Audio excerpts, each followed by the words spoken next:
बिस्मिल्लाहिर्रहमानिर्रहीम। अस्सलाम वालेकुम friends, welcome to my YouTube channel. पेशे खिदमत है Urdu novel, episode number 44।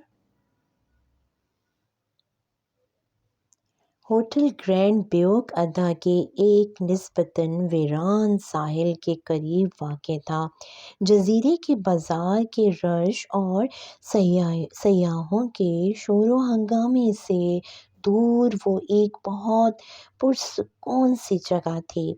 Hotel की बुलंद व बाला इमारत की खिड़कियों से मरमरा का समंदर बिल्कुल सामने दिखाई देता था।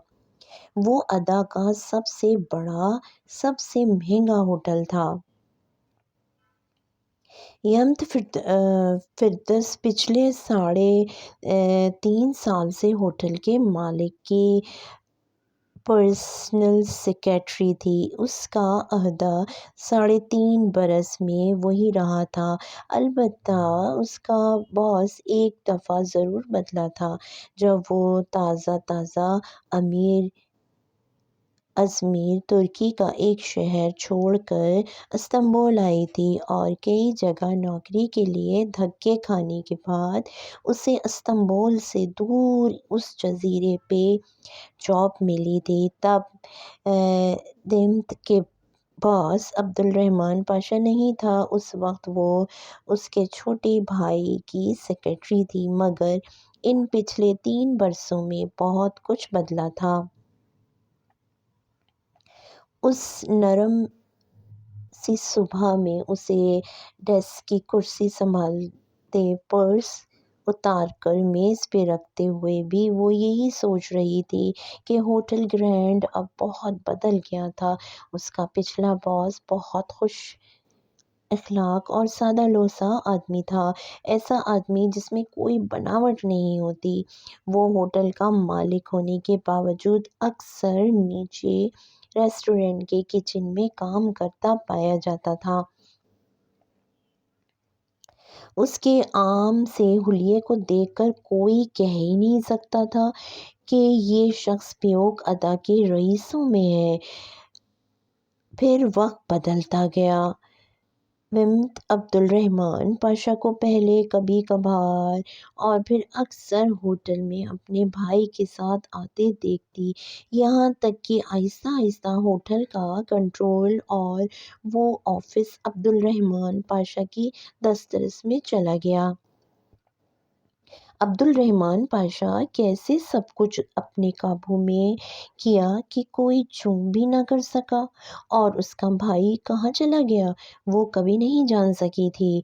वो उसकी सेक्रेटरी होकर भी अपने और उसके दरमियान मौजूद फासले को नहीं पाट सकी थी। उसे अब्दुल रहमान पाशा के सिवाय छोटे मोटे दफ्तरी कामों के अलावा कुछ भी करने को नहीं दिया जाता था।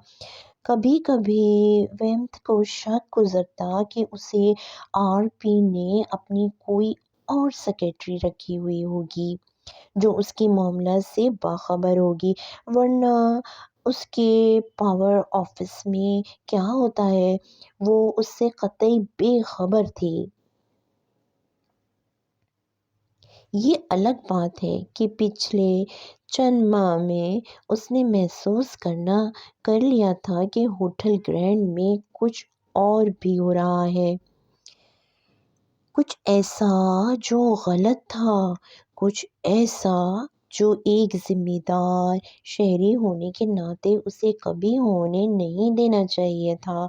मगर क्या वो समझने से कासिर थी और खोज लगाने की हिम्मत उसमें नहीं थी।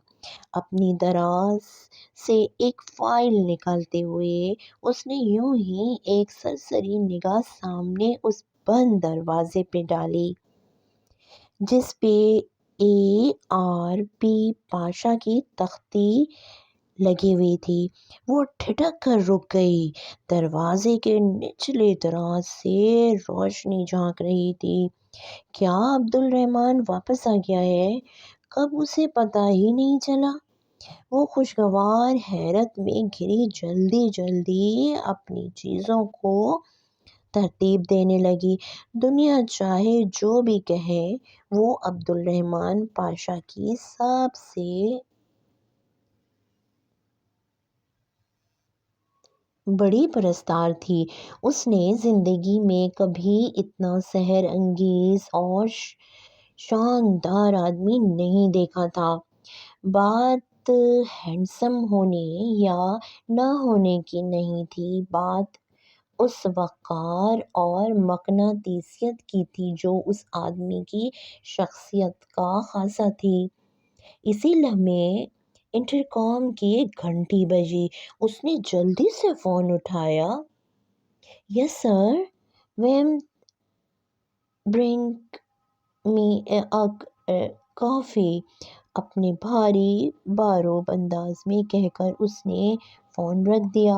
وہ اپنا سارا کام چھوڑ کر نہایت مستعدی سے کافی تیار کرنے لگی۔ اس کا باس 3 ماہ بعد انڈیا سے لوٹا تھا۔ وہ بہت خوش تھی۔ کافی کی ٹرے اٹھائے اس نے دروازہ ذرا سا بجا کر کھولا۔ عبدالرحمن پاشا کا آفس نہایت شاندار اور خوبصورت انداز میں آراستہ کیا گیا تھا۔ اپنی شیشے کی چمکتی سطح والی میز کے پیچھے ریوالونگ چیئر پہ ٹیک لگا کر بیٹھا وہ کھڑکی سے باہر پرسوچ نگاہوں سے دیکھتے ہوئے سگریٹ لبوں میں دبائے ہوئے تھا۔ ہلکی ہلکی بڑی شیوں میں وہ پہلے سے زیادہ باوقار لگ رہا تھا۔ دنیا کو وہ اچھا لگے یا برا، ویمت کو اس جیسا کوئی نہیں لگتا تھا۔ اس نے کافی میز پہ رکھی۔ السلام علیکم سر،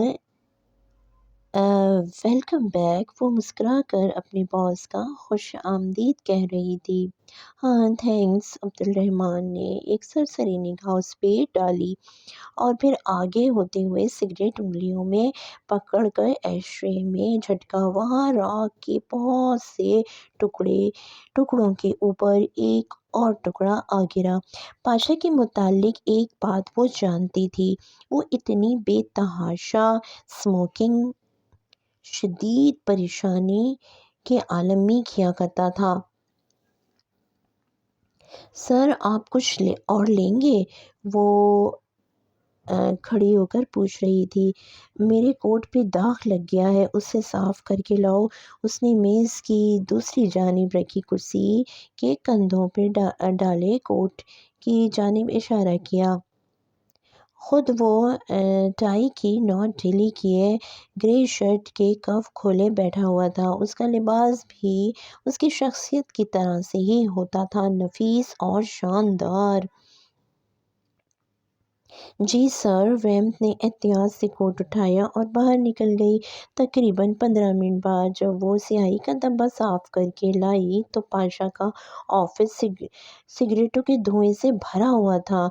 اس کی کافی جوں کی توں ہی رکھی ہوئی تھی، البتہ ایش ٹرے پہ راکھ کے ٹکڑے بھر چکے تھے۔ سر سب ٹھیک تو ہے نا؟ کیا میں آپ کی کوئی مدد کر سکتی ہوں؟ اس نے صرف پیشہ ورانہ تکلف میں نہیں بلکہ فکر کے باعث پوچھا۔ اسے معلوم تھا کہ جواباً اسے نو تھینکس کہہ کر واپس جانے کا کہے گا۔ وہ اپنے معاملات کسی سے شیئر نہیں کرتا تھا۔ ہاں بیٹھو، اس نے کرسی کی طرف اشارہ کیا۔ اس کے ہاتھ میں 2 سونے کی قیمتی انگوٹھیاں تھیں جو وہ ہمیشہ پہنے رکھتا تھا۔ ویمت حیرت سے بیٹھ گئی۔ وہ سگریٹ کے کش لیتے کھڑکی سے باہر ٹھاٹھے مارتے سمندر کو دیکھتے ہوئے بولا تو اس کا لہجہ بے لچک اور سرد تھا۔ کسی غیر ملکی کو ترکی سے واپس بھیجنا ہو تو کیا کیا جائے؟ اتنی سی بات ہے سر، کوئی غیر ملکی اگر ترکی میں رہ رہا ہو تو وہ یقیناً کسی وجہ سے رہ رہا ہوتا ہے نا۔ اسے کسی چیز کی کشش ترکی میں نظر آ رہی ہو، اس چیز کو ختم کر دینا چاہیے۔ اور اگر وہ کشش کسی انسان کی ہو، مثلاً تب اس کی کشش کو ختم کرنا چاہیے۔ اور وہ کیسے؟ عبد الرحمن نے ذرا مسکرا کر اسے انداز میں دیکھا۔ سر، کوئی عورت اپنے شوہر کو صرف تب چھوڑتی ہے جب اسے یوں لگتا ہے کہ اس کے شوہر نے اسے دھوکہ دیا ہے۔ شدید گمان، بدگمان ہوئے بغیر عورت اپنے شوہر کو کبھی نہیں چھوڑتی۔ تمہارا مطلب ہے کہ کوئی اس عورت کو اس کے شوہر کے خلاف بہکائے؟ اوہ نہیں، اس نے ناگواری سے ذرا سا جھٹکا۔ وہ کیوں کسی کی بات پر یقین کرے گی؟ جی سر، وہ کسی دوسرے کی بات پہ یقین نہیں کرے گی، وہ صرف اپنے شوہر کی بات پر یقین کرے گی۔ اور کوئی شوہر اپنے دھوکے یا اپنی بدعمالیوں کی داستان اپنے منہ سے اپنی بیوی کو کیوں سنائے گا؟ میں نے یہ تو نہیں کہا کہ وہ یہ سب اپنی بیوی کو کہے۔ اب کہ ویم ذرا معنی خیز انداز میں مسکرائی تھی۔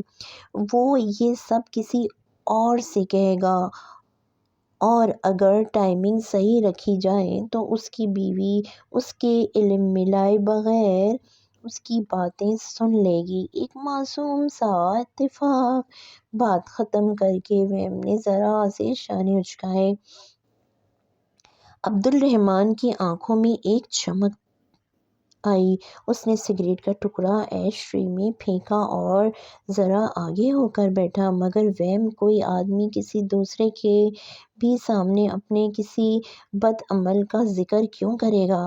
میں نے کہا نا سر، ٹائمنگ صحیح رکھی جائے تو سب ٹھیک رہے گا۔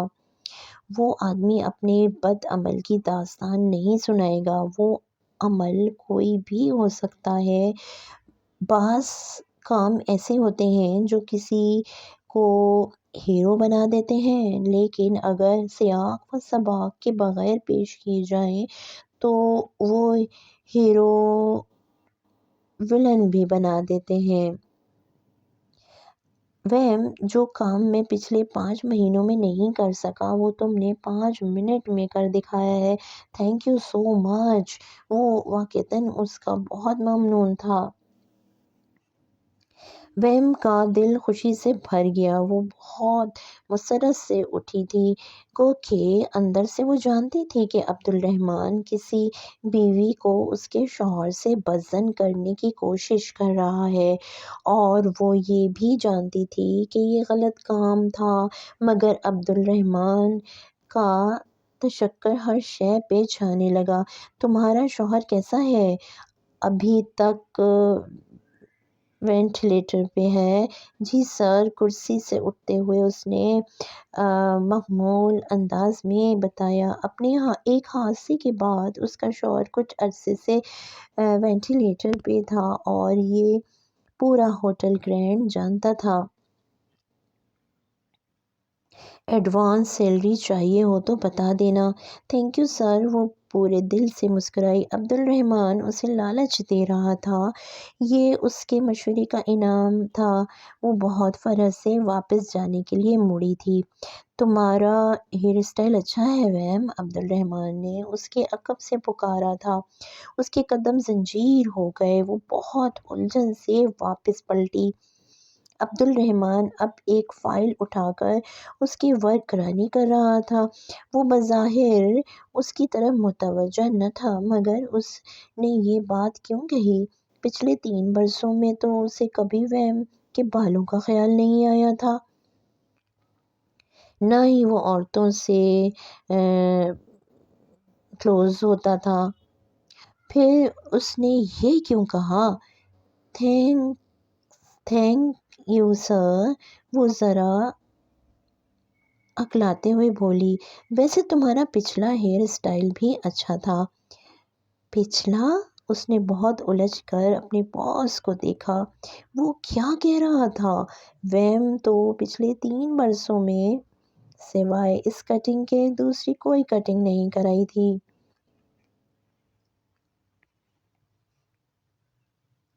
हाँ, जो साहिल पे था, तुम पे घुंघराले सुर्ख बाल अच्छे लगते हैं, वो फाइल की तरफ मुतवज्जा बहुत सरसरी अंदाज में कह रहा था। वैम के कदमों के नीचे से जमीन सरक गई। वो पत्थर का बुत बनी रह गई। एकदम कमरे में घुटन बहुत बढ़ गई थी। उसे सांस नहीं आ रहा था। वो तमाम बाहर निकली, अपनी कुर्सी पे धड़ से गिर गई। साहिल सुर्ख घुंघराले बाल। 6 साल पहले उसने एक एक्स-रेट मैगज़ीन के लिए मॉडलिंग की थी। वो बदनाम ज़माना मैगज़ीन सिर्फ़ अंतालिया में छपता था और वहाँ से बाहर नहीं जाया करता था। मगर तब उसे पैसे चाहिए थे और वो नशे में थी।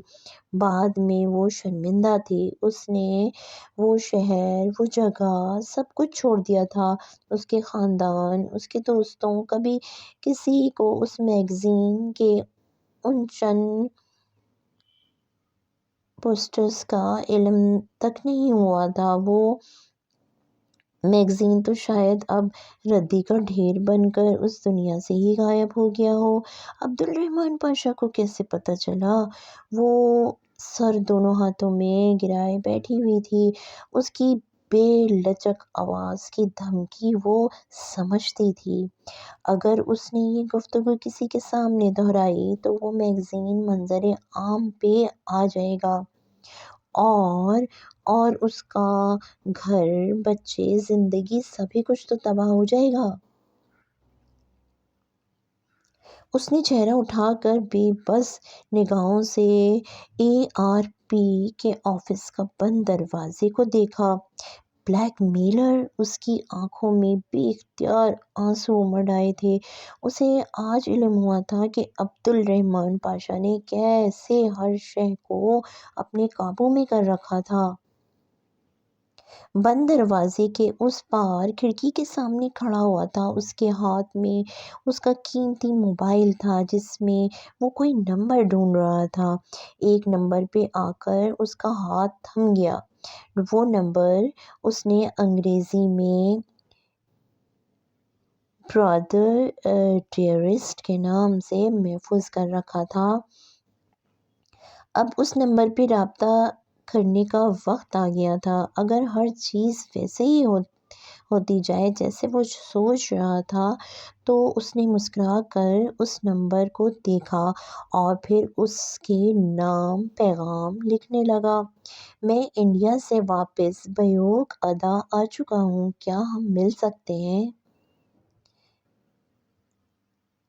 पैगाम जाने के पूरे 1.5 मिनट बाद उस नंबर से जवाब आया था, जहन्नुम में जाओ तुम, मैं तुम्हारी शक्ल भी नहीं देखना चाहता। वो पैगाम पढ़ते हुए महफूज से अंदाज में हंस पड़ा, फिर मुस्कुराकर सर झटकते हुए जवाबी पैगाम लिखने लगा। मैं जहन्नुम में बाद में जाऊंगा, पहले तुमसे तो मिल लूं। तुम होटल ग्रैंड आओगे या मैं इस्तकलाल स्ट्रीट में बर्गर किंग पे आ जाऊं?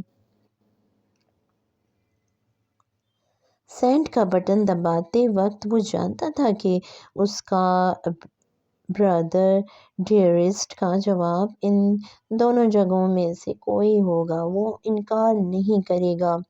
उसने आज तक अब्दुल रहमान को ना नहीं की थी। वो उसे ना कभी नहीं कर सकता था। हया सुबह जब हलीमा आंटी के घर से वापस आ रही थी तो उसके मोबाइल पे जहान का पैगाम आया था। बग्गी से उतरते उसने पैगाम खोल कर पढ़ा, सुनो, मैं अभी ज़रा काम से बेयोग अदा आ रहा हूँ, दोपहर में मिलते हैं, लंच साथ ही करेंगे, ठीक? हया ने हैरत से टाइम देखा। सुबह के 7 बजे हुए थे। अगर वो अभी चला तो 8 साढ़े 8 तक पहुंच जाएगा। फिर वो दोपहर तक बयोग अदा में क्या करेगी? उसका कब से उस जजीरे में कोई काम होने लगा। वो उलझती अंदर आती आई थी। बैग बेड पे रखते हुए उसने मोबाइल पे जहान का नंबर मिलाया। नंबर बिजी जा रहा था। उसने फ़ोन रखा और चौखट पे आ खड़ी हुई। सामने आयशे बहारे अपनी चीज़ें इकट्ठी करती नज़र आ रही थीं। उन्होंने अब जंगल जाना था। आज मैं तुम्हारे साथ नहीं जाऊंगी आयशे, जहान आ रहा है, वो ज़रा उलझी उलझी सी बता रही थी। श्योर आयशे ने समझकर सर हिला दिया और थैला लिए बाहर चली गई। फिर 8 बजे के करीब वो सिंगार मेज के सामने आ खड़ी हुई।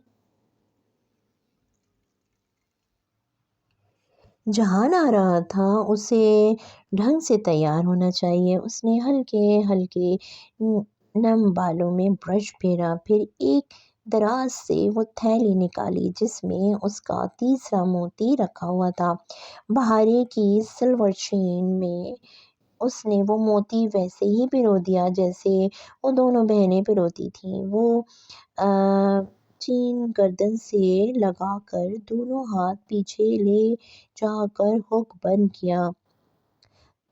तंग जंजीर गर्दन से चिपक गई थी और दरमियान में अटका मोती मज़ीद चमकने लगा था। अब उसने फिर से जहान का नंबर मिलाया। घंटी जारी थी। हेलो, जहान बोला तो पीछे बाजार का मखसूस शोर हो रहा था। बहुत से बंदे एक साथ बोल रहे थे, जहान तुम पहुंच गए।